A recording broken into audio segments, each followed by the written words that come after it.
व उत्तम संचालक आहेत. या विभागाच्या माध्यमातून मोठ्या प्रमाणामध्ये समाजातील विविध घटकांमध्ये अनेक विषयांवर विविध उपक्रम राबवित आहेत. तसेच आमच्या कार्यक्रमाचे कार्यक्रम समन्वयक व आमच्या सगळ्यांचे लाडके व विद्यार्थ्यांसाठी विविध योजना राबविणारे विद्यार्थी प्रिय माननीय श्री पवार सर.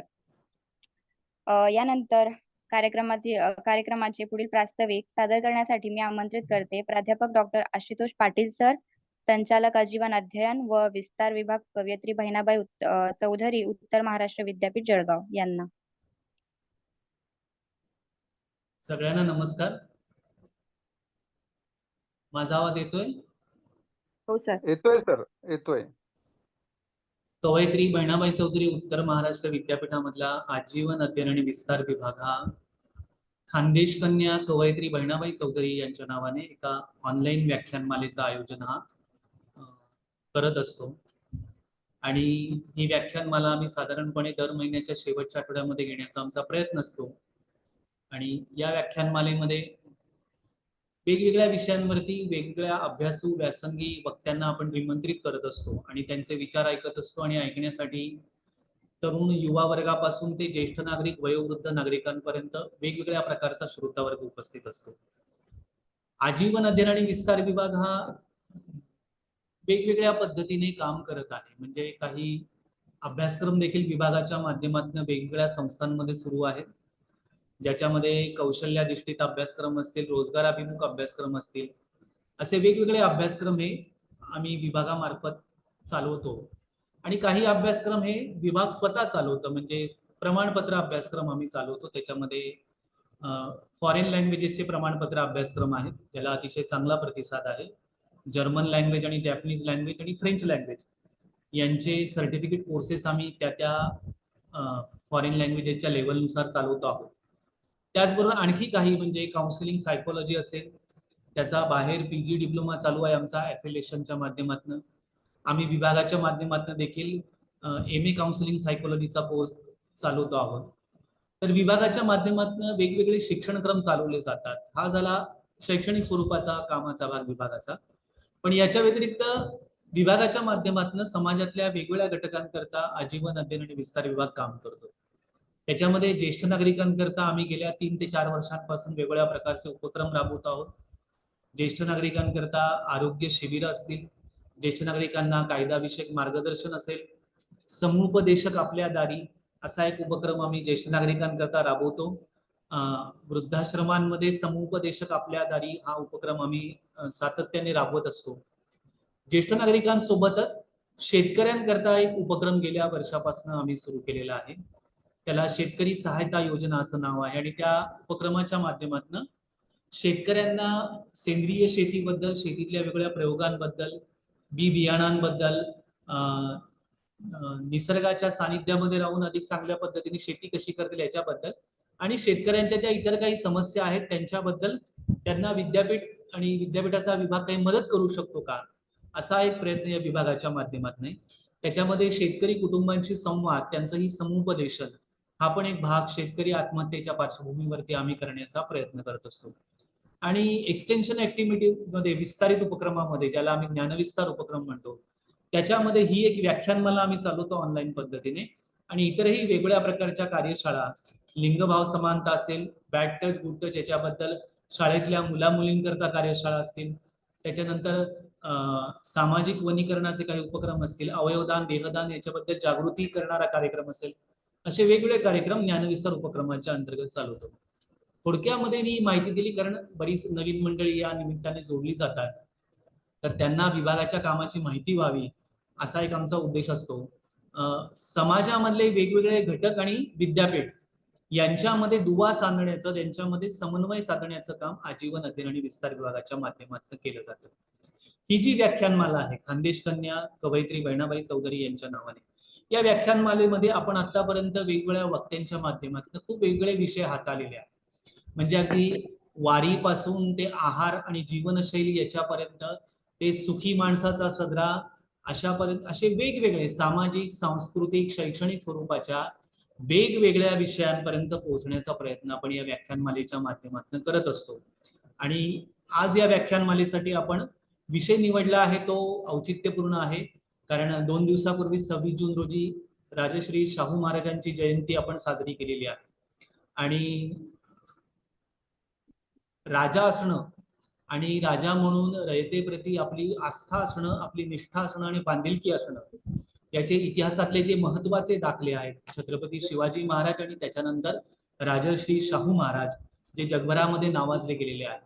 पण आपण जयंती साजरी करतो, पुण्यतिथी साजरी करतो, त्यानिमित्ताने या महापुरुषांच्या विचारांना उजाळा मिळावा. केवळ विचारांना उजाळा न मिळता ते विचार आपल्या कृतीमध्ये आणण्यासाठी आपण काय केलं पाहिजे, अशी एक दिशा या माध्यमातून आपल्याला मिळावी, असा एक प्रयत्न या व्याख्यानमालेच्या माध्यमातून करण्याचा प्रयत्न आहे. त्याच्यामध्ये कितपत यश येतं हा एक प्रश्नच आहे, पण आपण प्रयत्न तर सुरू ठेवले पाहिजे. त्याच्यामुळे राजश्री शाहू महाराजांच्या जीवन आणि कार्याविषयी आपल्या सगळ्यांना माहिती आहे, पण आज जो विषय आहे की त्यांनी जो वारसा आपल्याकरता सोडलेला आहे, तो वारसा नेमका काय आहे, त्याचं स्वरूप काय, तो आपण नीट समजून घेतला पाहिजे. आणि या राजश्री शाहू महाराजांच्या जीवन कार्याचा, विचारांचा वारसा आपल्याला आपण पुढे कसा नेऊ शकतो, त्यासाठी आपण काय प्रयत्न केले पाहिजे, पुढच्या पिढ्यांपर्यंत तो कसा नेला पाहिजे, आणि आपलं एकूणच सामाजिक सांस्कृतिक जीवन हे अधिक मानवतापूर्ण, अधिक मानुषिक अशा पद्धतीने करता येईल, हा विचार याच्यामधून निश्चितपणे आपण आपल्या श्रोत्यांच्या माध्यमातून सगळ्यांपर्यंत पोहोचून ठेवतो. मी या व्याख्यानासाठी डॉक्टर बाबासाहेब आंबेडकर मराठवाडा विद्यापीठ छत्रपती संभाजीनगरच्या मराठी विभागातील आमचे मित्र, सहयोगी प्राध्यापक डॉक्टर कैलास आंबुरे, जे सध्या विद्यापीठामधल्या विद्यार्थी विकास विभागाच्या संचालक पदाची ही अतिशय महत्वाची जबाबदारी सांभाळत आहेत, त्यांना आपण या ठिकाणी निमंत्रित केलेलं आहे. मी त्यांचं विद्यापीठाच्या वतीने हार्दिक स्वागत करतो आणि पुढील सूत्र प्रियांकाकडे. धन्यवाद सर. यानंतर मी आजच्या आपल्या कार्यक्रमाचे व्याख्याते माननीय डॉक्टर कैलास आंभोरे सर यांच्याबद्दल थोडक्यात परिचय करून देणार आहे. तर आजच्या कार्यक्रमाला उपस्थित असलेले माननीय डॉक्टर कैलास आंभोरे सर सहाय्यक प्राध्यापक मराठी भाषा व वाङ्मय विभाग, डॉक्टर बाबासाहेब आंबेडकर मराठवाडा विद्यापीठ संभाजीनगर संचालक, विद्यार्थी विकास विभाग म्हणून जबाबदारी.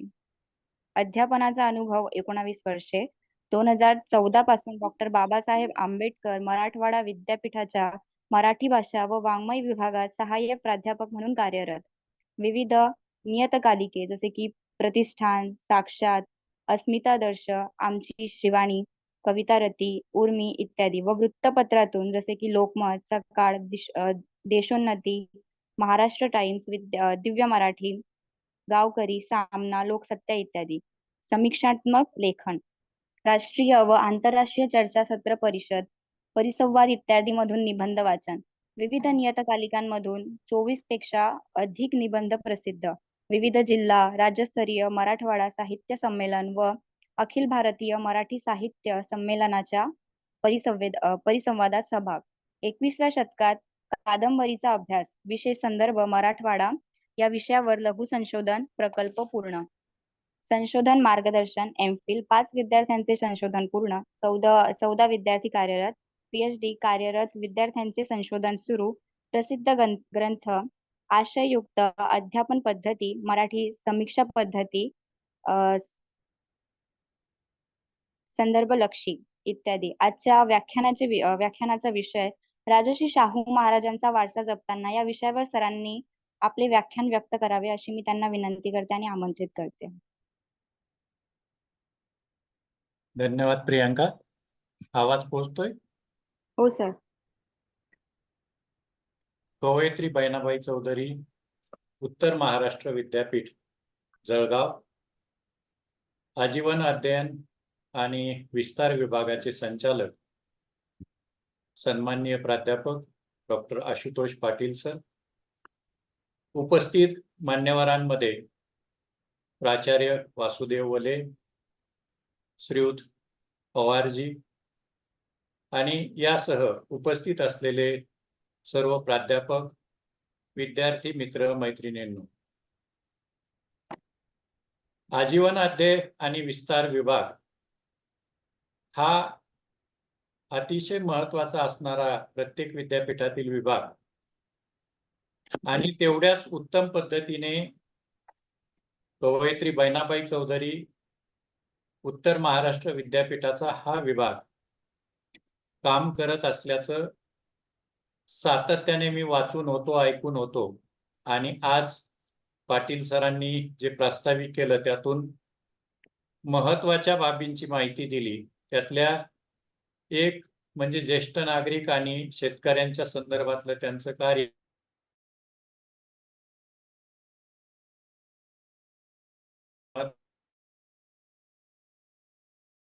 मित्रांनो, राजर्षी शाहू महाराज यांची जयंती अगदी परवाला साजरी झाली आणि गतवर्षी महाराजांचं स्मृती शताब्दी वर्ष देखील संपन्न झालं.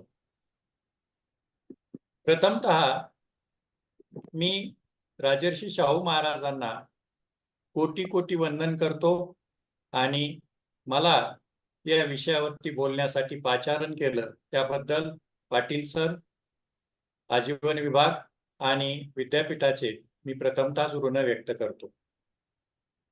खानदेश कन्या कवयित्री बहिणाबाई चौधरी यांच्या नावानं सुरू असलेली ही जी व्याख्यानमाला आहे, या व्याख्यानमालेमध्ये आतापर्यंत अनेक मान्यवर येऊन गेलेले आहेत. मी सरांचं पत्र पाहिलं, त्यातील नावं देखील पाहिली. मी प्रथमतःच कबूल करू इच्छितो की मी तेवढा काही मोठा नाही, पण राजर्षी शाहू महाराजांसारखा एक राजा, ज्याला लोकशाहीचं भान होतं, अशा प्रकारचा राजा होऊन गेला आणि त्यानं करून ठेवलेलं जे काही कार्य आहे, त्यांनी पेरून ठेवलेले जे काही विचार आहेत, ते विचार, त्यांचं कार्य, या अनुषंगाने आज आपली असलेली जबाबदारी अर्थात राजर्षी शाहू महाराजांचा वारसा जपताना या विषयावरती मी माझं आकलन मांडण्याचा प्रयत्न करतो आहे. मित्रांनो, वारसा जपणं म्हणजे नेमकं काय करायचं, हा एक पहिला प्रश्न आपल्या समोर येतो.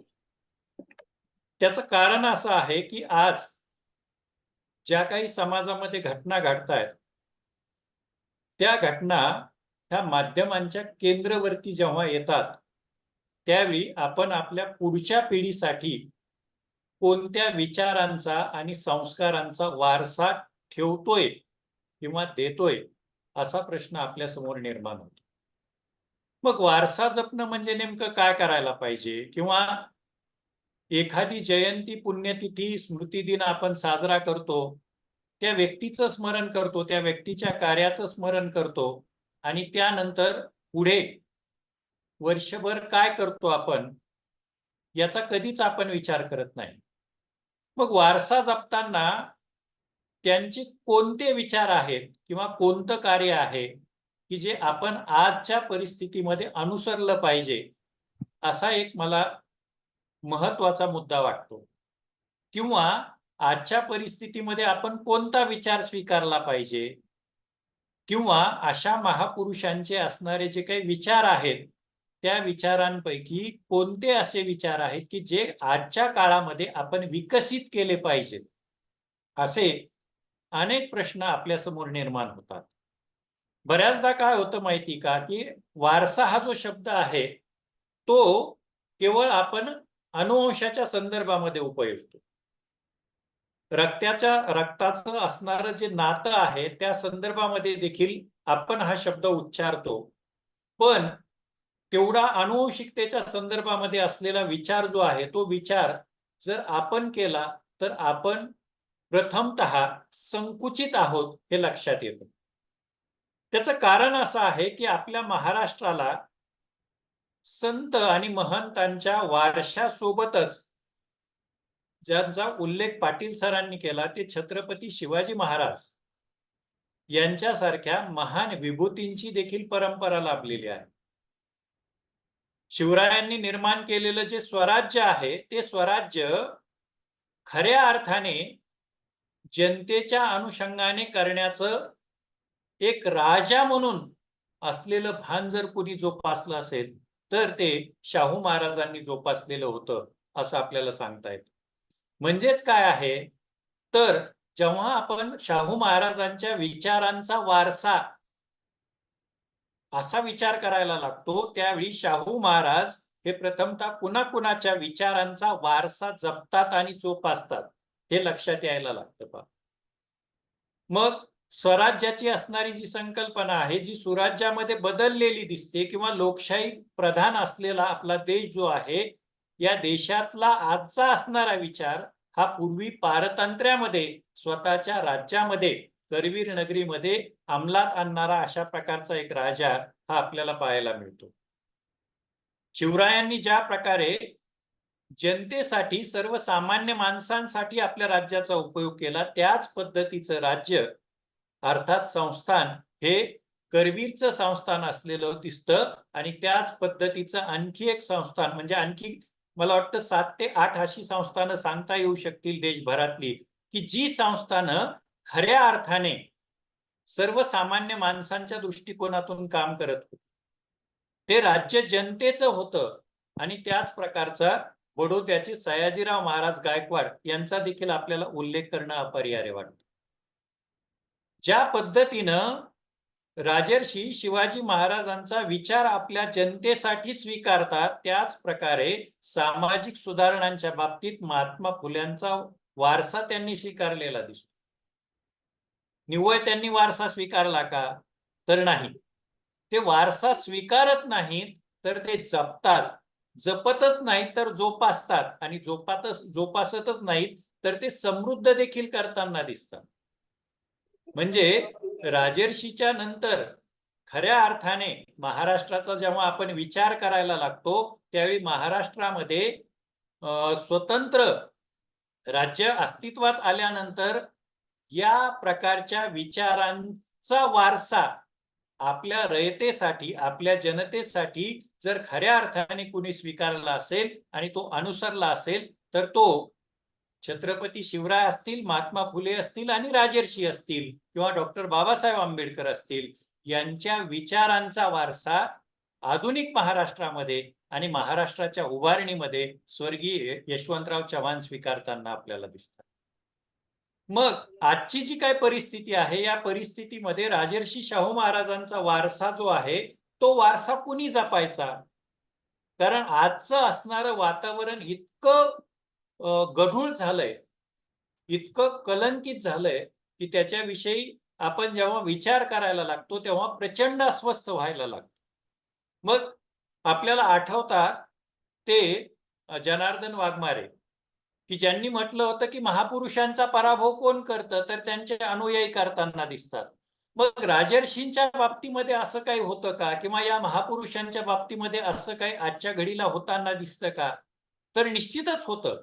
त्याचं कारण असं आहे की आजच्या परिस्थितीमध्ये राजर्षी शाहू महाराजांसारख्या एका पुढारलेल्या काळाच्या पुढची पावलं चालणाऱ्या राजाचा वारसा, त्याच्या विचारांचा वारसा जपण्याची जबाबदारी जी तुमची, आमची आहे, आपली सर्वांची आहे, ती आपण तेवढ्या पद्धतीनं सांभाळत नाहीत, असं खेदाने पहिल्यांदा नमूद करावं लागतं. आणि यामध्ये सर्वात जर जबाबदार घटक कोण असेल ना, तर ज्या पद्धतीनं आपण मतदानाला जातो आणि आपल्या लोकप्रतिनिधींना निवडून देतो, ते असलेले सत्ताधारी आहेत किंवा सर्वच प्रकारचे असणारे लोकप्रतिनिधी आहेत, त्यांनी देखील या सर्व पुरोगामी असलेल्या संत, महंत आणि महान अशा विभूतींच्या वारशाचा, विचारांचा स्वीकार करण्याची गरज आहे. आजचा काळ आणि या काळातली असणारी आव्हानं जेव्हा आपण लक्षात घ्यायला लागतो, त्यावेळी आज आपण एकीकडे असं म्हणायला लागतो की झपाट्यानं बदल होत आहेत. म्हणजे विचार करा की साधारणपणे 2020 च्या अगोदर या पद्धतीनं आपण एकमेकांशी बोलत नव्हतो, या पद्धतीनं आपण एकमेकांना ऐकत नव्हतो. ही आभासी पद्धत आपल्याला कोविड सारख्या एका साथीच्या आजाराने दिली, कोविड सारख्या एका महामारीने दिलेली आपल्याला दिसते. म्हणजे कोविडने निर्माण करून ठेवलेले प्रश्न आपल्या समोर होते, पण त्याच बरोबरीने कोविडच्या माध्यमातून आपण त्या कोविडच्या असणाऱ्या आव्हानांच्या वरती घट्ट पाय रोवून नवनवीन तंत्रज्ञानाचा स्वीकार करून पुढे जायला लागतो. म्हणजे आज कुठपर्यंत विकास झालाय, आज काय आहे आव्हान आपल्या समोर. तर ज्यावेळी आपण या तंत्रज्ञानाचा विचार करायला लागतो त्यावेळी AI सारखं आर्टिफिशियल इंटेलिजन्स सारखं असणारं आव्हान जे आहे ते तुमच्या माझ्या समोर येताना दिसतं. म्हणजे येणाऱ्या काळामध्ये शिक्षकांच्या ऐवजी त्या ठिकाणी रोबोट किंवा AI मशीन टीचिंग ज्याला म्हणूया किंवा मशीन लर्निंग म्हणूया, हे प्रकार हळूहळू रूढ व्हायला लागतील. या कोविडने आपल्या समोर जे काही प्रश्न निर्माण करून ठेवले होते त्याच प्रकारचे प्रश्न हे शाहू महाराजांच्या समोर देखील होते. कारण जेव्हा शाहू महाराजांनी राज्यकारभाराला प्रारंभ केला होता त्यावेळी या राज्यकारभाराला प्रारंभ केल्यानंतर लागलीच त्यांच्या काळामध्ये प्लेगची साथ आली. म्हणजे कोणतंही राज्य किंवा सरकार किंवा शासन जेव्हा अस्तित्वात येतं त्यावेळी त्याला जर उत्तम पद्धतीने आपला कार्यकाल पूर्ण करायचा असेल तर त्याच्या समोर निसर्गानं काही आव्हानं निर्माण करून ठेवायला नकोत. पण अशाच प्रकारचं एक आव्हान जे आहे ते प्लेगच्या साथीतनं निर्माण झालेलं होतं. आणि या प्लेगच्या साथीच्या संदर्भामध्ये त्या काळामध्ये राजर्षींनी केलेली जी उपाययोजना होती ती उपाययोजना आपण कोविडच्या काळामध्ये करत असलेल्या प्रयत्नांमध्ये निश्चितच भर टाकावी अशा प्रकारची होती. म्हणजे आपले प्रयत्न देखील अपुरे होते असं म्हणता येऊ शकतं. ज्यावेळी प्लेगचा प्रसार हा करवीर नगरीमध्ये व्हायला लागला, मुंबईपासनं सातारा आहे, रत्नागिरी आहे, बेळगाव आहे, अशा पद्धतीनं काही नगरं वेढायला लागली होती आणि त्या परिस्थितीमध्ये आपल्या राज्याला आणि राज्यातल्या जनतेला अशा प्रकारच्या महामारीला, अशा प्रकारच्या साथीला सामोरं जावं लागू नये याच्यासाठी काय प्रतिबंध करता येऊ शकतो याचा विचार हा राजा त्या काळामध्ये करताना आपल्याला दिसतो. मग त्यावेळी काय केलं त्यांनी की आपल्याकडे ज्या पद्धतीनं आपण लॉकडाऊन आणलं होतं, ज्या पद्धतीनं आपण चेक पॉइंट सुरू केले होते त्याच प्रकारचे चेक पॉइंट हे त्या काळामध्ये करवीर संस्थानच्या सीमेवरती शाहू महाराजांनी सुरू केलेले आपल्याला दिसतात. मग मंदिरं असू द्या किंवा वेगवेगळे प्रकारचे असणारे धार्मिक स्थळं असू द्या किंवा शाळा असू द्या, या सर्वांचा उपयोग त्यांनी त्यावेळी या प्रकारच्या असणाऱ्या साथीच्या रोगांमध्ये सामोरं जाणाऱ्या लोकांसाठी किंवा रुग्णांसाठी व्यवस्था त्या ठिकाणी केलेली आपल्याला दिसून येते. आता ज्यावेळी या नगरामध्ये किंवा नगरीमध्ये येणारे प्रवासी जे आहेत त्या प्रवाशांच्या संदर्भामध्ये अशा पद्धतीनं हा माणूस पावलं उचलताना दिसतो. म्हणजे याचा अर्थ आपल्याला असा लक्षात येतो की राजा कधी सामर्थ्यशील असतो तर त्याचं असणारं जे प्रशासन आहे किंवा प्रशासनातले असणारे सहकारी आहेत ते देखील तेवढेच भक्कम किंवा सक्षम असले पाहिजे. मग राज्यामध्ये येणाऱ्या प्रवाशांची, नागरिकांची वैद्यकीय तपासणी करायची आणि त्यानंतरच अशा प्रकारच्या प्रवाशांना आपल्या नगरीमध्ये प्रवेश दिला जायचा. हे सगळं त्या काळामध्ये शाहू महाराज करून ठेवताना आपल्याला दिसतं. आणि आपण मात्र कोविडच्या काळामध्ये अशा प्रकारचं एक काम करून गेलेला आपल्याच राज्यातला राजा किंवा देशातला एक अतिशय महत्वाचा असलेला संस्थानिक यानं करून ठेवलेलं काम आपल्या समोर आदर्श असताना सुद्धा सुरुवातीच्या काळामध्ये राज्य किंवा देश पातळीवरती आपण कुठेतरी गाफील राहतो असं दुर्दैवाने म्हणावं लागतं. एक लक्षात घ्या की आज जेव्हा कोविड आला ना तेव्हा वेगवेगळ्या प्रकारच्या ज्याला काय म्हणूया की अंगारे दुपारे करणं अशा प्रकारच्या उपाययोजना त्या काळामध्ये प्लेगच्या संदर्भात सुद्धा सुरू होत्या. किंवा तत्पूर्वीचा असणारा देवीचा रोग जो आहे त्या देवीच्या रोगाच्या संदर्भामध्ये किंवा पटकीचा रोग आहे याच्या संदर्भामध्ये सातत्यानं अशा प्रकारच्या उपाययोजना केल्या जायला लागलेल्या होत्या. आणि त्याच परिस्थितीमध्ये ही जी सर्वसामान्य माणसांमध्ये असणारी जी अंधश्रद्धा होती त्या अंधश्रद्धेला खतपाणी मिळू नये याच्यासाठी सर्वसामान्य माणसांचं प्रबोधन करण्याचं काम महाराज आणि त्यांच्या असलेल्या राज्यातल्या महत्वाच्या अधिकाऱ्यांनी देखील सुरू केलेलं दिसतं आपल्याला. यामध्ये त्यांनी काय करावं बरं त्या काळामध्ये? तर तुम्हाला माहिती की शिक्षणाच्या संदर्भामध्ये त्यांनी टाकलेली पावलं, पण त्यासोबतच यासारख्या असणाऱ्या आजाराच्या संदर्भामध्ये आणि त्याविषयी उपचार कसे करावेत याविषयीची असणारी माहिती पत्रक हा राजा आपल्या जनतेसाठी काढताना दिसतो. आपल्या करवीर नगरीतल्या प्रत्येक माणसातल्या किंवा प्रत्येक गावापर्यंत अशा प्रकारची पत्रकं पोहोचवण्याचा प्रयत्न करतो. मग प्रबोधनात्मक केलं जाणारं काम या पद्धतीनं एकीकडे सुरू होतं. दुसरीकडे सर्वसामान्य माणसांच्या मनामध्ये असणारी या आजाराच्या संदर्भातली भीती असेल, दहशत असेल. तिसरीकडं अशा प्रकारचे असणारे जे काही जंतू आहेत, त्या जंतूंचा नायनाट करणं असेल, याच्यासाठी गावच्या गाव निर्जंतुकीकरण करण्याचं काम हा माणूस करताना आपल्याला दिसतो. मंदिरांपेक्षा शाळा जशा महत्वाच्या आहेत, त्याच बरोबरीने मंदिरं किंवा धार्मिक स्थळं, मस्जिद असतील, अशा प्रकारच्या धार्मिक स्थळांपेक्षा गावागावामध्ये दवाखाने देखील तितकेच महत्वाचे आहेत, असं हा राजा जाणताना आपल्याला दिसतो. म्हणजे छत्रपती शिवरायांना आपण जाणता राजा म्हणतो, पण अशी जाणता राजाची जी काही अनुवंशिकता ज्याला म्हणूया किंवा वारसा ज्याला म्हणूया, विचारांचा वारसा, विचारांची अनुवंशिकता, ही आपल्याला शाहू महाराजांपर्यंत येताना दिसते. त्या काळामध्ये मोफत औषधोपचार असतील किंवा अशा पद्धतीचं असणारं जे काम आहे, ते काम या माणसाने सुरू केलेलं होतं. आणि त्या प्लेगच्या असणाऱ्या साथीवरती त्यावेळी बऱ्या प्रमाणात नव्हे तर उत्तम पद्धतीनं त्याला नियंत्रित करणं आणि आपल्या जनतेचं आरोग्य जे आहे ते चांगलं ठेवण्याचा प्रयत्न महाराजांनी केलेला आपल्याला दिसतो.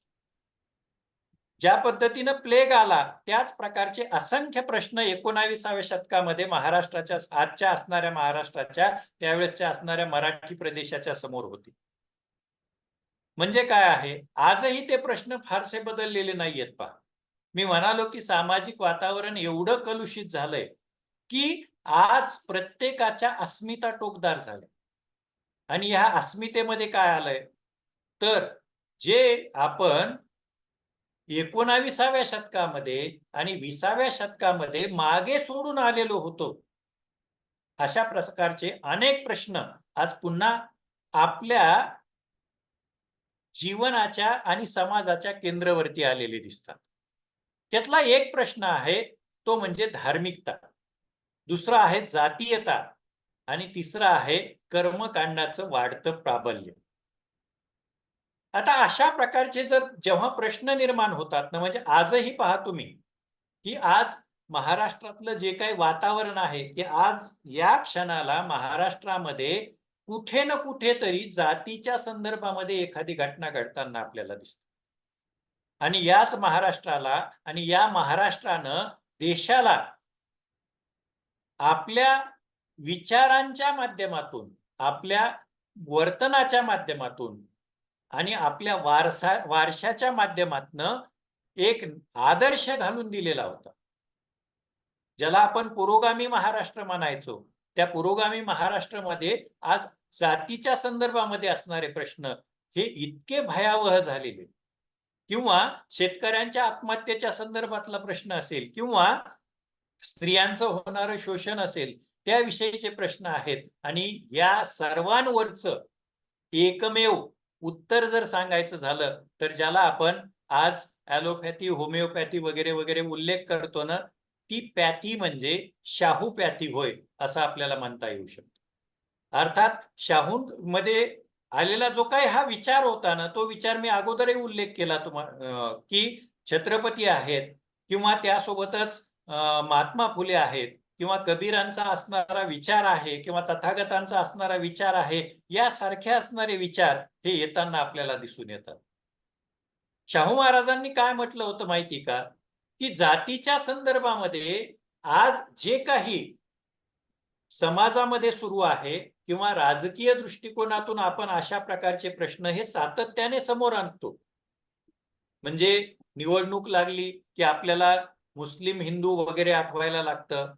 वेगवेगळ्या जातीची गणितं वेगवेगळ्या मतदारसंघांमध्ये बांधली जाताना आपल्याला दिसतात. आणि हे अलीकडे तर इतकं तीव्र झालंय. एप्रिल 1920 मध्ये मराठा वसतिगृहाच्या उद्घाटन प्रसंगी एक विधान केलेलं होतं पहा शाहू महाराजांनी. ते विधान मला वाटतं आज प्रत्येक लोकप्रतिनिधीने हे लक्षात घेतलं पाहिजे,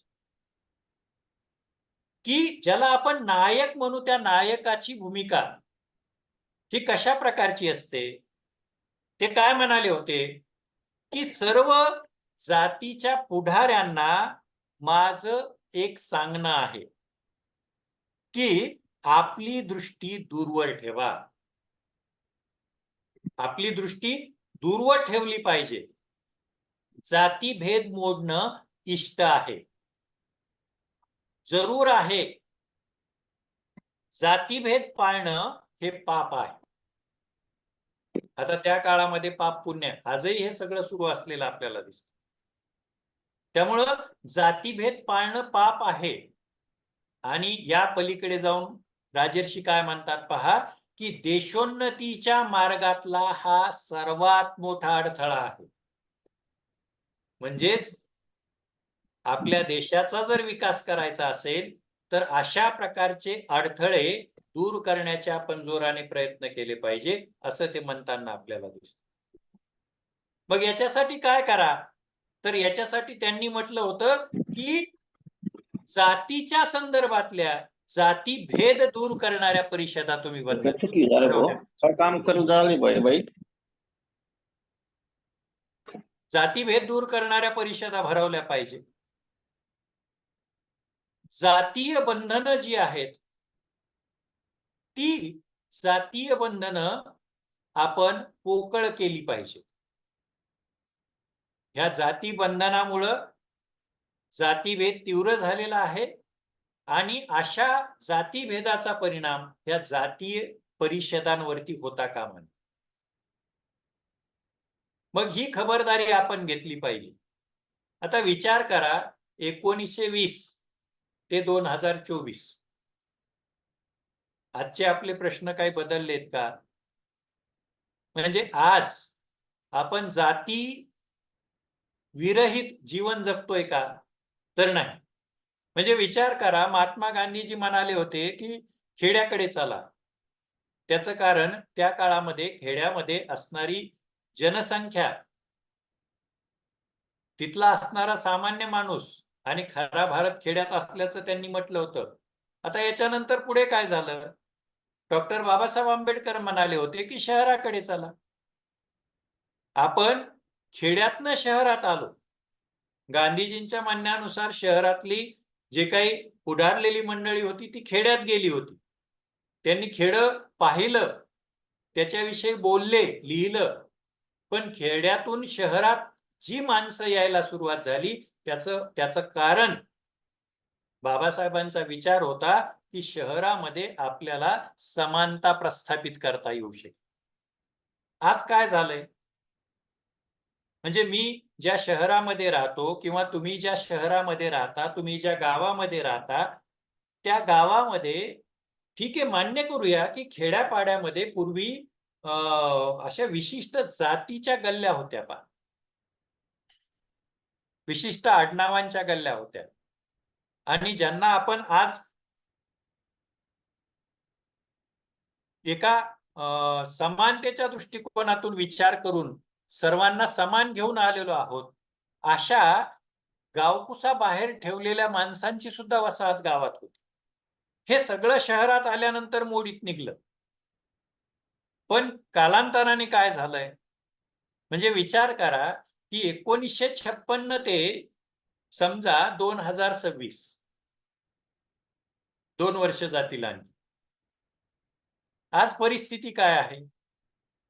खेड्यातनं शहरात आलो, पण शहरात आल्यानंतर जी समानता मानवीय दृष्टिकोनातून होती ती आपण टिकवून ठेवू शकलो आहोत का? तर याचं उत्तर देखील बहुतांश प्रमाणामध्ये आपल्याला नाही असं मिळतं. कारण मी बोलत होतो की प्रत्येक शहरामध्ये आज तुम्हाला कुठेही जा, वसाहती ह्या जातीच्या अनुषंगाने किंवा धर्माच्या अनुषंगाने स्थापित झालेल्या दिसून येतात. मग काय करतोय आपण? शेजारी पाजारी कोण राहतं?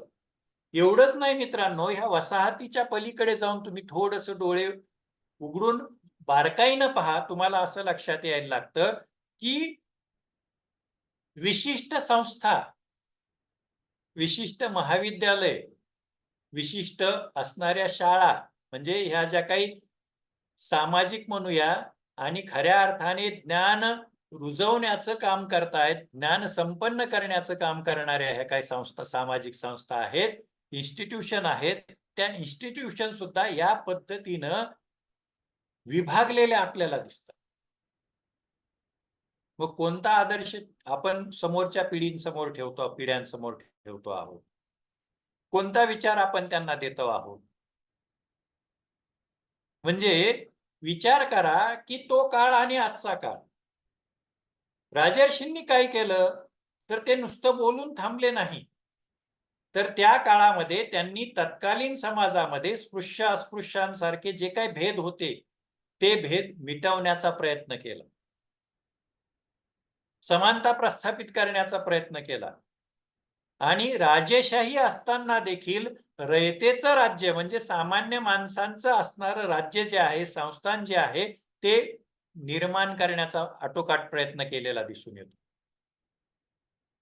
आता हा मानवतावाद जो येतो ना, तो तथागत, त्याच्यानंतर महात्मा फुले या पद्धतीनं किंवा छत्रपती शिवाजी महाराज या पद्धतीनं येताना आपल्याला दिसतो.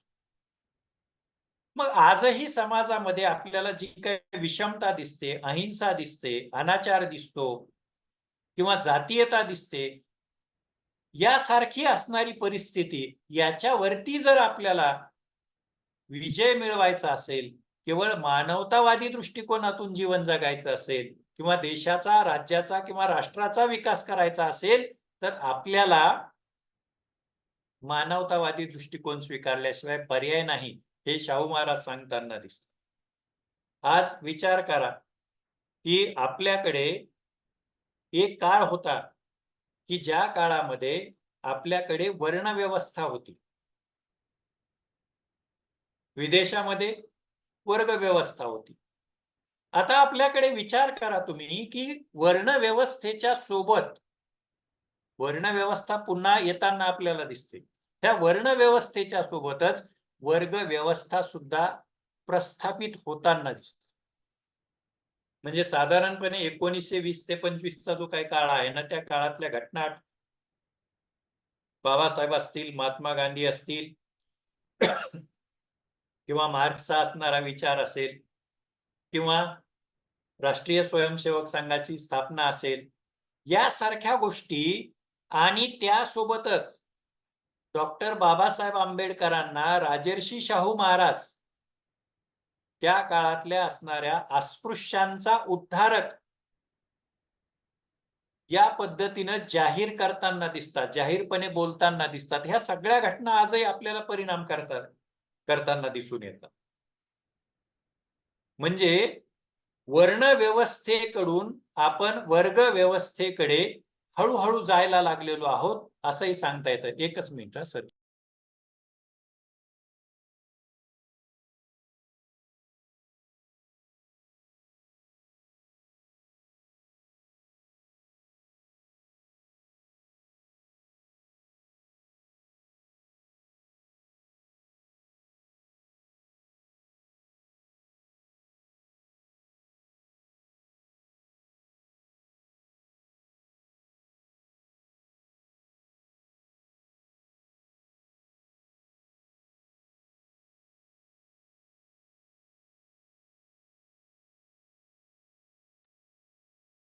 सर्वांची क्षमा मागतो.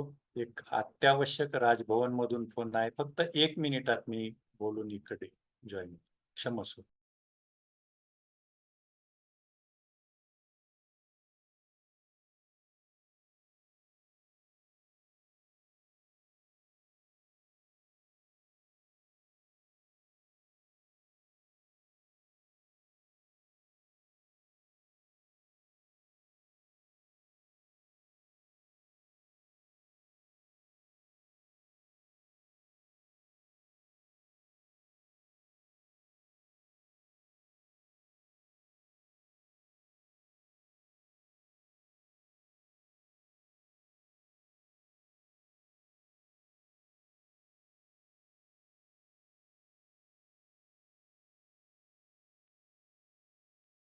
माफ करा. मित्रांनो, आजही असे अनेक प्रश्न आहेत की पुन्हा नव्यानं वर्णव्यवस्था येते की काय, असा प्रश्न आपल्याला पडतो. मी वर्गव्यवस्थेच्या संदर्भात बोलत होतो. विचार करा की ज्या समृद्धी महामार्गाचं आपण कौतुक करतो ना, त्या समृद्धी महामार्गानं आपल्याला त्या रस्त्यावरून प्रवास करत असताना गावांपासून आणि माणसांपासून डिस्कनेक्ट केलेलं दिसतं. म्हणजे आपण प्रवास करत असताना ना कुठेतरी अर्ध्या एक तासानंतर थांबायचो आणि तिथे चहा वगैरे घेत असताना तिथल्या माणसांशी बोलायचो की पाऊस कसा आहे, काय चालू आहे सध्या. हे आता नाही होत. म्हणजे या पद्धतीनं आपला विकास सुरू आहे. अर्थात याला दोष द्यायचा नाही, काळाची गरज सुद्धा आहे. पण हळूहळू आपण डिस्कनेक्ट होत चाललोय, तुटत चाललोय. आता हे सगळे प्रश्न त्या काळामध्ये भयंकर स्वरूप धारण करणारे होते. आजही विचार करा की आपल्याकडे आरक्षणाच्या संदर्भामध्ये ओबीसी आरक्षण असेल किंवा कुणबी आरक्षण असेल किंवा प्रवर्गनिहाय पदोन्नती असेल, यासारखे प्रश्न आहेत, ते भयंकर स्वरूप धारण केलेले दिसून येतात. महाराजांनी काय केलं होतं त्या काळामध्ये? तर महाराजांनी त्या काळामध्ये अस्पृश्य बांधवांसाठी आरक्षणाचा जाहीरनामा काढला. आणि हा जो आरक्षणाचा जाहीरनामा काढलेला होता, तो आजही आजच्या असणाऱ्या समाज धुरीणांसाठी दिशादर्शक असलेला आपल्याला दिसतो.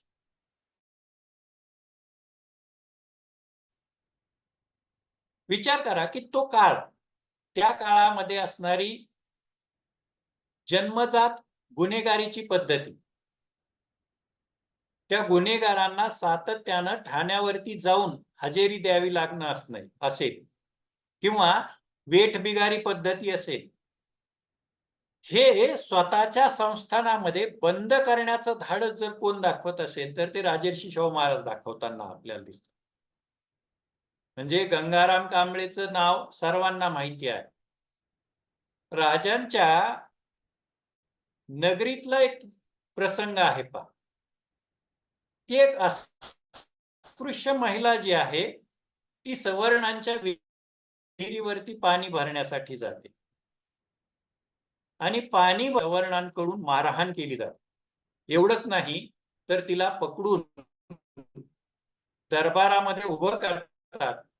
महाराजांसमोर उभं केल्यानंतर सुरुवातीला महाराज विचारतात की काय घडलंय.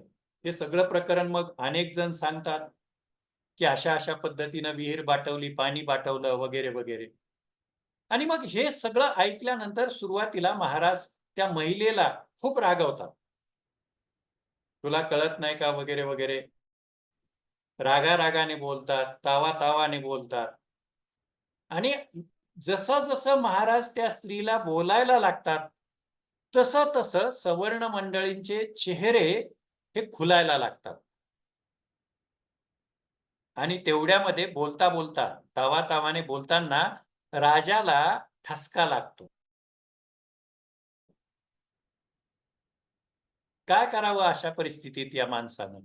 तर त्या स्त्रीच्या जवळ असणारं जे काही मडकं होतं, त्या मडक्यातलं पाणी हा राजा पितो. तर विचार करा, दरबारातले असणारे जे काही सवर्ण मंडळी आहेत, ते त्यांचे फुललेले चेहरे आणि दुसरीकडे केलेली ही कृती. आणि यानंतर काय म्हणतात महाराज? मी बाटलो का? असा एक प्रश्न त्या दरबारातल्या मंडळींना ते विचार. आता याचं उत्तर काय असणार? म्हणजे अशा प्रकारच्या कृती, उक्तीपेक्षा कृती करून दाखवण्याचं सामर्थ्य या राजामध्ये असलेलं आपल्याला दिसतं. म्हणजे स्पृश्य आणि अस्पृश्यांमध्ये असणारा भेद हा नष्ट झाला पाहिजे.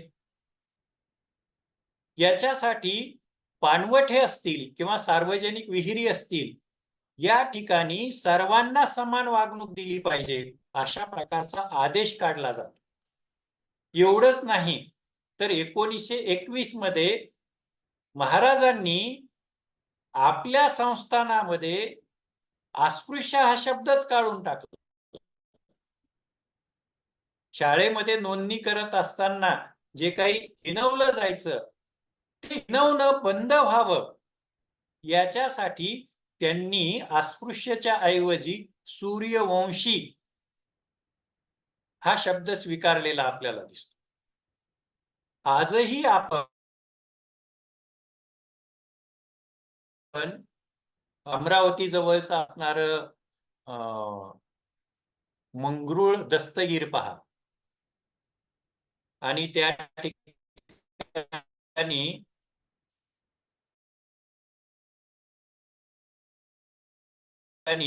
जातना प्रस्थानांनी केलं होतं, नाव आठवत नाही त्यांचं, पण तिथे तुम्हाला गणपती महाराज भगुतकर, ह्या गणपती महाराज भगुतकरांनी ते केलं आणि नंतर काय झालं तर अलीकडे तुम्हाला असं दिसेल की आजात नावाची एक नवीनच जात निर्माण झाली होती.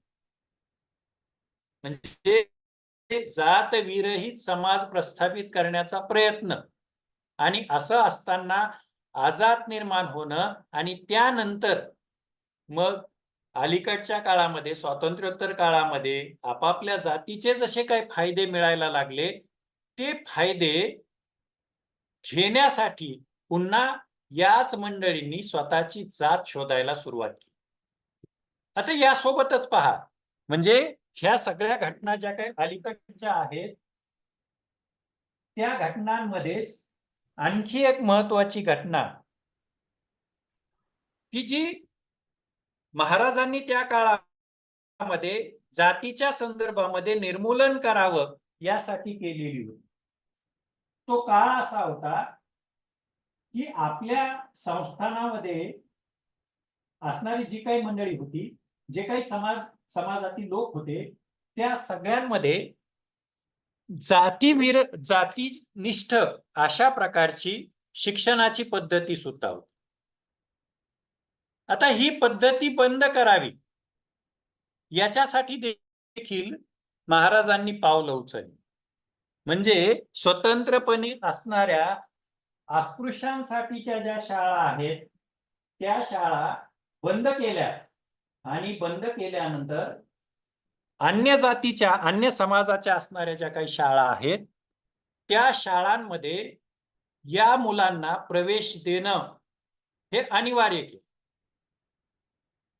याच्या पलीकडे जाऊन पहा आंतरजातीय विवाहाचा त्या काळामध्ये पुरस्कार केला. आज तुम्ही पहा की ऑनर किलिंग सारखा प्रकार असेल का हे सगळं होतं किंवा घर वापसी असेल, ह्या सगळ्या ज्या काही घटना घडतायत ना ह्याच्यावरती सुद्धा आपल्याला शाहू महाराजांचा विचार आणि त्यांनी केलेल्या कृतींचा वारसा हाच सर्वोत्तम उपाय आहे. म्हणजे केवळ इथं सुद्धा ते बोलून थांबतात का तर नाही. आपल्या चुलत भगिनीचा विवाह ते होळकर कुटुंबामध्ये करून देताना दिसतात आणि अशा प्रकारचा एक विवाह झाल्यानंतर असे अनेक विवाह या संस्थानामध्ये होताना दिसतात. मग जैन असेल अन्य धर्मीय असतील अशा प्रकारचे आंतरधर्मीय विवाह सुद्धा त्यांनी त्या काळामध्ये सुरू केलेले दिसतात. अंधश्रद्धा निर्मूलन होतं हे जे काही त्यांनी दूर करण्याचा प्रयत्न केला तो काळ विचारात. आता आपण काय करतोय आपल्याकडच्या काही विद्यापीठांमध्ये ज्योतिषशास्त्राचा अभ्यासक्रम सुरू होताना दिसतो. म्हणजे पुन्हा ये रे माझ्या मागल्या या प्रकारे आपण मागे जायला लागलोय. आता दुसरी गोष्ट अशी आहे की जो समाज मागास आहे त्या समाजाला आपण आरक्षण दिलं पाहिजे हा विचार स्वतःच्या संस्थानामध्ये स्वीकारून तो कृतीमध्ये आणून दाखवणारा हा राजा. आता हे सगळं करत असताना त्यांनी, तुम्हाला सगळ्यांना माहिती की घोड्यांना चेने ठेवलेले होते वगैरे, हा प्रसंग सर्व ज्ञात आहे, तो काही मी सांगत नाही. आणि त्यामध्ये सक्षम असणारे जे काही घोडे आहेत ते कशा पद्धतीनं त्या आपल्या असणाऱ्या अन्नावरती आपलं प्रभुत्व मिळवतात याचं उदाहरण, दाखला हा महाराजांनी त्या ठिकाणी घालून दिला होता. आणि मग लक्षात आलं की मागास समाजाला आरक्षणाची कशी गरज आहे. म्हणजे महाराजांचा जो विचार होता ना, ज्या पद्धतीनं एखादी आई वडील हे आपल्या मुलांमध्ये भेद करत नाही, ते सर्वांना समान पद्धतीनं वागणूक देतात, त्या पद्धतीची वागणूक हा राजा द्यायचा. कारण त्यांची भूमिका होती की राज्यकर्त्याने कसं असलं पाहिजे, तर राज्यकर्ता हा आई बापासारखा असला पाहिजे, आई वडिलांसारखा असला पाहिजे. ह्या गोष्टींची गरज मला वाटतं आजच्या राज्यकर्त्यांना सुद्धा आहे, आजच्या लोकप्रतिनिधींना सुद्धा आहे. म्हणजे स्कॉलरशिपचा मुद्दा असेल किंवा फेलोशिपचा मुद्दा असेल किंवा राखीव जागा ठेवणं असेल, नोकऱ्यांचा असलेला मुद्दा असेल, ह्या सगळ्यांवरती उत्तम पद्धतीनं कृती करून दाखवली होती ती महाराजांनी. त्यांनी केवळ विशिष्ट जातीच्या लोकांना सोबत घेतलं होतं का? शिवरायांचं राज्य देखील तुम्ही पहा, तिथं देखील विशिष्ट जातीचे लोक सोबत नव्हते, विशिष्ट धर्माचे लोक सोबत नव्हते, तर सर्व जाती धर्माचे लोक त्या ठिकाणी सोबत असलेले आपल्याला दिसतात. अशाच प्रकारची प्रतिमा ही शाहू महाराजांची सुद्धा आपल्या समोर निर्माण होते. म्हणजे पारंपरिक प्रकारचे असणारे जे काही राजे आहेत ना, त्या राजांच्या प्रतिमेमध्ये ही माणसं बसतच नाही. सर्वसामान्य माणसांचं हित पाहिलं जातं, सर्वसामान्य माणसांच्या प्रगतीच्या दृष्टिकोनातून ही माणसं संघर्ष करताना दिसतात. अगदी सामान्य माणसाच्या किंवा अस्पृश्य माणसाच्या घरी जाऊन जेवण करणे असेल किंवा चहा पिणं असेल, ह्या सगळ्या गोष्टी हे राजा म्हणून करताना दिसतात. म्हणजे राजा म्हणून करणं हे सर्वांसाठी त्या ठिकाणी असलेले जे काही मंडळी आहेत आपल्या दरबारातली, त्यांच्या समोर अशा प्रकारचा आदर्श हा माणूस घालून देतो. आता आजचा लोकप्रतिनिधी पहा बरं तुम्ही, की त्यांना झेड सिक्युरिटी लागते. हे जर लोकांचे प्रतिनिधी असतील तर यांना अशा प्रकारच्या भीतीची का बरं निर्माण होताना दिसते, किंवा अशा प्रकारची सिक्युरिटी जी आहे का गरजेची वाटते. तसं राजांना काही नव्हतं. एकदा तर काय घटना घडली माहिती का, की ते प्रवास करत होते करवीर नगरीमध्ये, त्यांच्याकडे मोटार गाडी होती आणि प्रवास करत असताना एका शेतामध्ये त्यांना एक स्त्री दिसली. ती स्त्री पाहिल्यानंतर काम करते असं लक्षात आलं. तिच्या जवळ ते जातात आणि तिच्या हातामध्ये असलेली जी आंबोळी आहे, ती आंबोळी ते खातात आणि त्यांना असं लक्षात येतं की हे खूप महत्वाचं आहे. ते विचारतात तिला की हे शेत कुणाचं आहे? ती सांगते की असं असं आहे. ते म्हणतात की आजपासून हे शेत तुझं. आणि ते शेत आजही आंबोळीचं शेत म्हणून ओळखलं जाताना आपल्याला दिसतं. असाच एकदा ते प्रवास करत होते आणि प्रवास करत असताना त्या काळातली असणारी दळणवळणाची साधनं वगैरे ह्या सगळ्या गोष्टी तुम्ही लक्षात घ्या. एक स्त्री रस्त्यावरती उभी होती आणि ते आपल्याला गावाकडे जाण्यासाठी काही मिळतं का, त्याचा विचार करत होती. तेवढ्यामध्ये एक लॉरी, एकच मिनिट परत एकदा तुमची माफी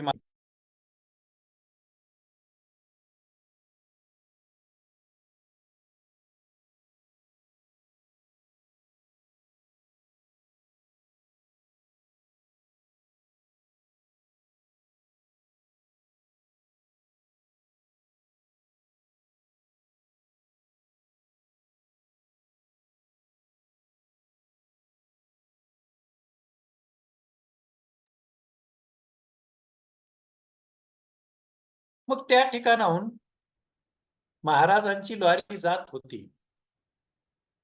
ती जात असताना आता ह्या खेड्यातल्या स्त्रीला काय माहित की कुणाची गाडी म्हणून ही. ती हात करते की मला पुढच्या गावापर्यंत जायचंय. हात दिल्यानंतर गाडी थांबते. थांबल्यानंतर त्या गाडीमध्ये तिला बसवलं जातं. ती प्रवास करते आणि गावाकडे पोहोचते. पोहोचल्यानंतर अनेकांना वाटतं की ही आता यावेळी कशी काय आली असेल बरं, कारण आता सध्या तर येण्यासाठी कोणत्याही प्रकारची सुविधा नाहीये. मग तिला विचारलं जातं की तू कशाने आली. त्यावेळी ती सांगते की अशा अशा प्रकारची एक मोटार गाडी आली होती आणि त्या मोटार गाडीला हात दिला आणि हात दिल्यानंतर ती गाडी थांबली. त्या गाडीत बसून मी आले. मग तिला विचारतात की ते सोडणारा कोण होता असा. म्हणजे त्या काळामध्ये एखाद्या मोटार गाडीतून खेड्यातल्या एका सामान्य स्त्रीला घेऊन येणारा माणूस कोण होता. त्यावेळी ती वर्णन करून सांगते की अशा अशा प्रकारचा तो पुरुष होता. आणि मग लोक तिला सांगतात की अगं बाई, तू दुसऱ्या कुणाच्या गाडीतनं प्रवास करून आलेली नाहीयेस, तर तू आपला असणारा राजा शाहू महाराज, राजर्षी शाहू महाराज यांच्या गाडीतनं तू प्रवास करून आलेली आहेस. असा हा सामान्यांचा राजा होता. काय विचार होता यांचा? तर माझ्या संस्थानातला असणारा जो खजिना आहे तो रिता झाला तरी मला त्याची पर्वा नाही.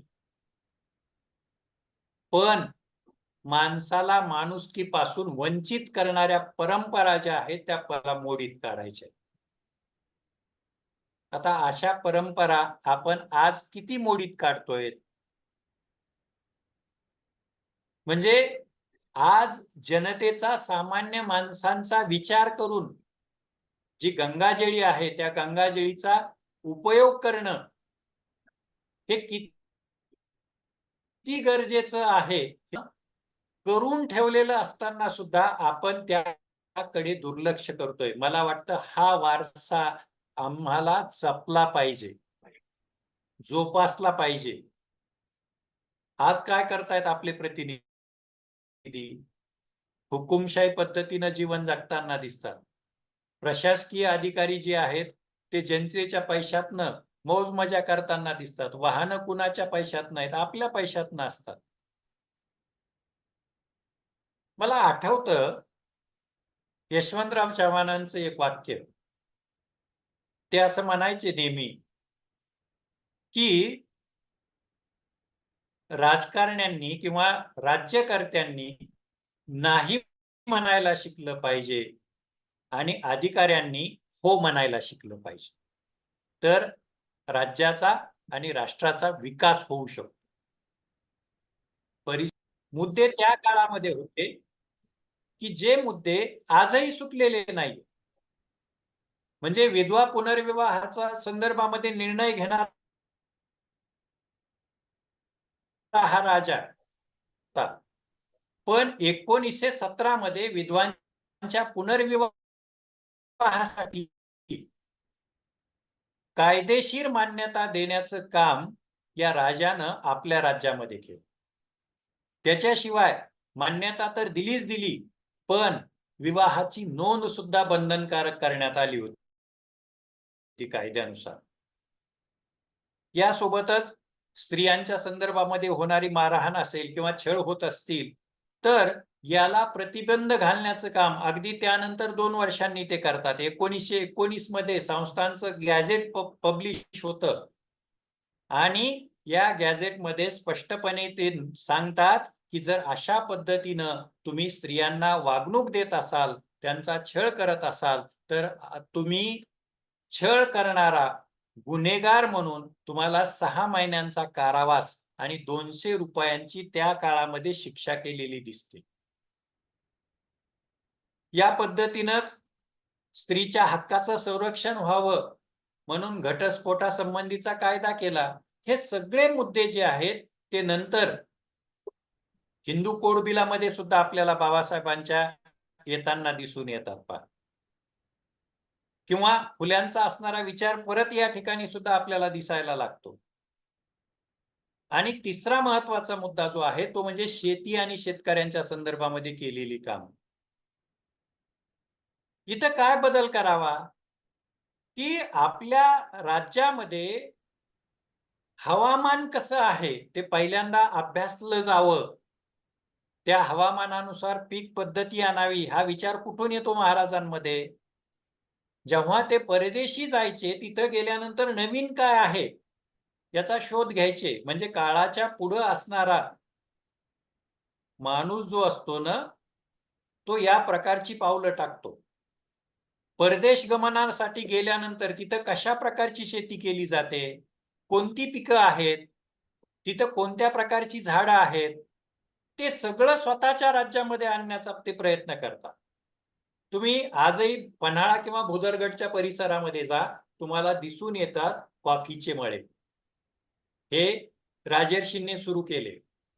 चहाचे मळे दिसतात तुम्हाला, रबरांची झाडं दिसतात, बटाट्यासारखं असणारं पीक दिसतं. हे सगळं शाहू महाराजांनी या संस्थानामध्ये आणलं होतं.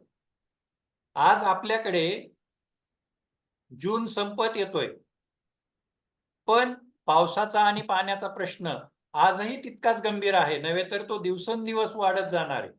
हे त्या काळामध्ये त्यांनी जाणलं होतं. कोल्हापूर परिसरामध्ये आजही आपल्यापेक्षा उत्तमच पाऊस आहे.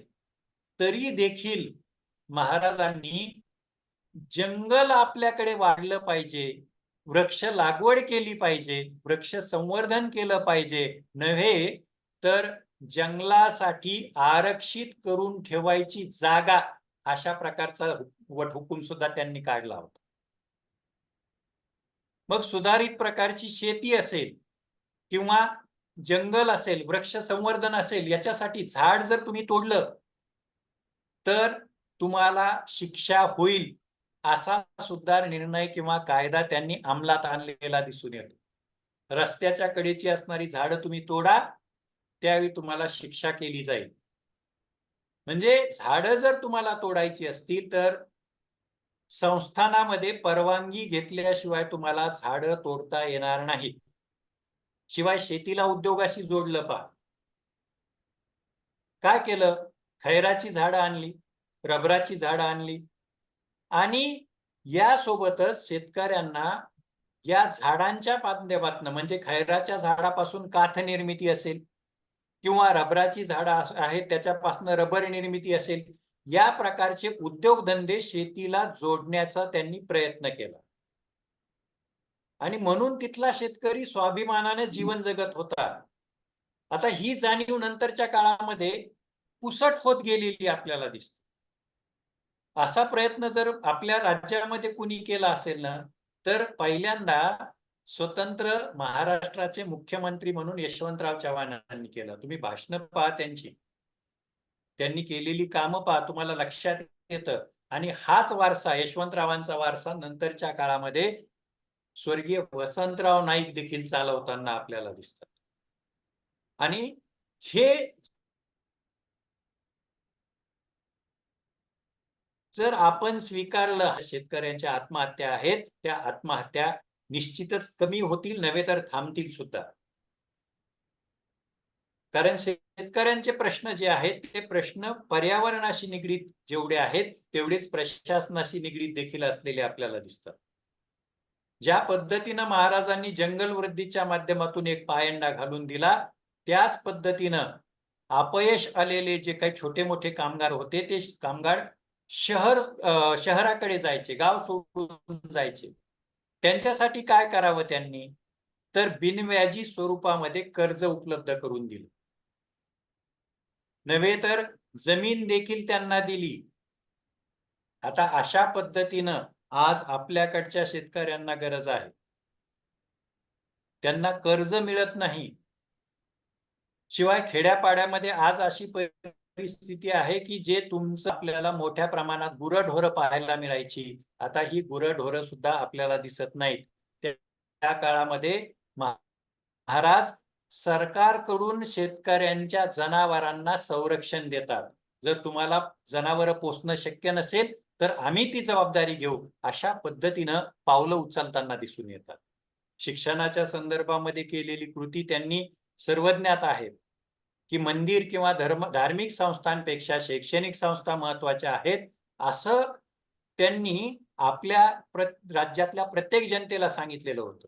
आता आपण शिक्षणाच्या बाबतीत किती गंभीर आहोत हे आपल्याकडे शिक्षणावरती केल्या जाणाऱ्या खर्चाकडे तुम्ही पाहिलं की तुम्हाला लक्षात येतं. म्हणजे महाराज ज्या पद्धतीनं एक उत्तम समाजशास्त्रज्ञ होते, त्याच पद्धतीनं ते शेतीप्रेमी होते, त्याच पद्धतीनं ते कलाप्रेमी होते, ते जंगलप्रेमी होते, ते पशु पक्षी प्रेमी होते. अशा सगळ्या गोष्टी त्यांनी आपल्या राज्यामध्ये केलेल्या होत्या. आपण काय करतोय? विचारांपेक्षा अलीकडच्या काळामध्ये प्रतिमा पूजनाला महत्व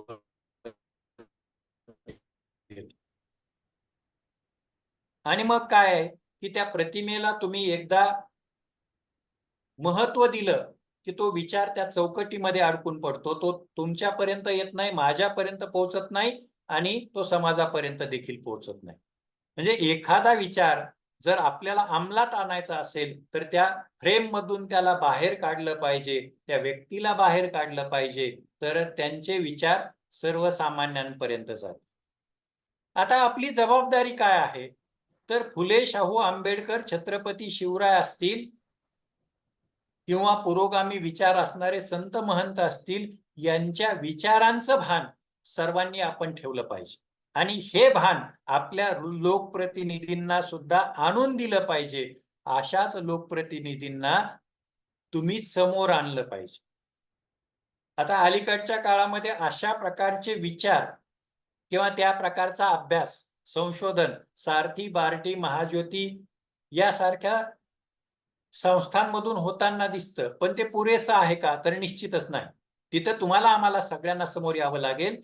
आज गावागावामध्ये, माणसामध्ये जे काही ताणतणाव निर्माण झाले आहेत, ते ताणतणाव जर दूर करायचे असतील तर सयाजीराव महाराज असतील, शाहू महाराज असतील, यांनी आपल्या जातीच्या पलीकडे जाऊन इतरांसाठी केलेली कामं, इतरांना केलेली मदत किंवा डॉक्टर बाबासाहेब आंबेडकरांना केलेली मदत आणि बाबासाहेबांनी पीपल्स एज्युकेशन सोसायटीच्या माध्यमातून मिलिंद महाविद्यालय या छत्रपती संभाजीनगरमध्ये सुरू करत असताना निव्वळ आपल्या जातीचा विचार केला घेऊन जायचा असेल तर ब्राह्मणांसह अन्य समाजातील शिक्षक आणि शिक्षकेतर कर्मचाऱ्यांची त्या ठिकाणी नेमणूक केली. आणि मग जर आपल्याला या महापुरुषांचा पराभव जर होऊ द्यायचा नसेल, त्यांच्या विचारांना आपल्याला पुढे घेऊन जायचं असेल, तर असे असणारे सामाजिक सौहार्द जे आहे ते आपण जोपासले पाहिजे. पूर्वी घडून गेलेली जी काही ही उदाहरणं आहेत ती आपण आजच्या नव्या पिढीसमोर ठेवली पाहिजेत. नसता त्यांच्यासमोर एक प्रश्न असतो की आपण कोणता झेंडा हातात घेतला पाहिजे आणि तो झेंडा घेऊन आपण रस्त्यावरती कशा पद्धतीनं फिरलं पाहिजे याचं भान त्यांना नसतं. आणि हे जर भान आपल्याला द्यायचं असेल तर त्यासाठी शाहू महाराजांच्या विचारांचा वारसा आपण जपला पाहिजे, नव्हे तर तो वृद्धिंगत केला पाहिजे. तो पुढच्या पिढीपर्यंत आपण पोहोचवण्याची जबाबदारी ही तुमची, माझी, आपणा सर्वांची आहे. एवढं बोलतो आणि थांबतो.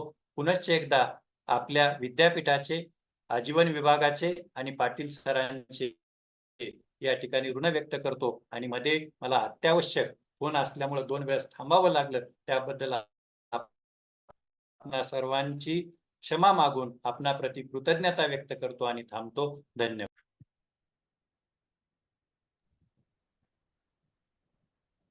बोल प्रियंका. प्रियंका, आवाज ऐकू येतोय?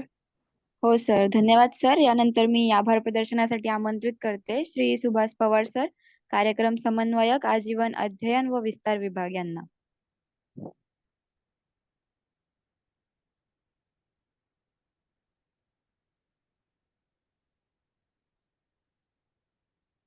धन्यवाद. अत्यंत चांगल्या, साध्या, सरळ, सोपे भाषेमध्ये माननीय प्राध्यापक डॉक्टर कैलास अंबुरे सरांनी आपल्याला व्याख्यान दिलेले आहे. अगदी राजश्री शाहू महाराजांच्या विषयी त्यांनी केलेले कार्य, तसेच सामाजिक कार्य असो किंवा त्यांच्या राज्यामध्ये राबवलेल्या विविध योजना असो, त्या संदर्भामध्ये त्यांच्या विचारांचा वारसा जपताना या विषयावर अत्यंत चांगले व्याख्यान दिलेले आहे. सर, आपले मनापासून खूप खूप आभार आणि धन्यवाद. तसेच या कार्यक्रमासाठी उपस्थित असलेले विविध महाविद्यालयाचे प्राचार्य, प्राध्यापक, विद्यापीठाच्या विविध प्राधिकरणाचे सन्माननीय सदस्य, त्याचबरोबर विद्यापीठ परिक्षेत्रातील विविध विद्यार्थी, आमचे काही ज्येष्ठ नागरिक, त्याचबरोबर ज्यांनी या व्याख्यानमालेला सहकार्य केलं त्या सगळ्यांचे मी इथे आभार व्यक्त करतो. तसेच विद्यापीठाचे माननीय कुलगुरू महोदय, प्रकुलगुरू महोदय, माननीय कुलसचिव महोदय, वित्त व लेखा अधिकारी या सर्व मंडळींचे मी आभार व्यक्त करतो. तसेच या विभागाचे माननीय संचालक प्राध्यापक डॉक्टर आशुतोष पाटील सर, दर महिन्याला विविध क्षेत्रातल्या नामवंत अशा व्यक्तींना आम्ही या व्याख्यानमालेसाठी आमंत्रित करत असतो. त्यामध्ये सगळ्यात मोठा वाटा हा या विभागाचे संचालक यांचा आहे. आपण सगळेजण वेळात वेळ काढून या व्याख्यानासाठी उपस्थित राहिलात त्याबद्दल मी विद्यापीठाच्या वतीने आणि या विभागाच्या वतीने आपल्या सगळ्यांच्या मनापासून आभार व्यक्त करतो आणि धन्यवाद. धन्यवाद सर. धन्यवाद मोरे सर. धन्यवाद सर. भेटूया. छान झालं सत्यजित व्याख्यान. साळवे सर आहेत का? धन्यवाद. धन्यवाद सर सगळ्यांना. मीटिंग थांबूया आपण. Okay sir.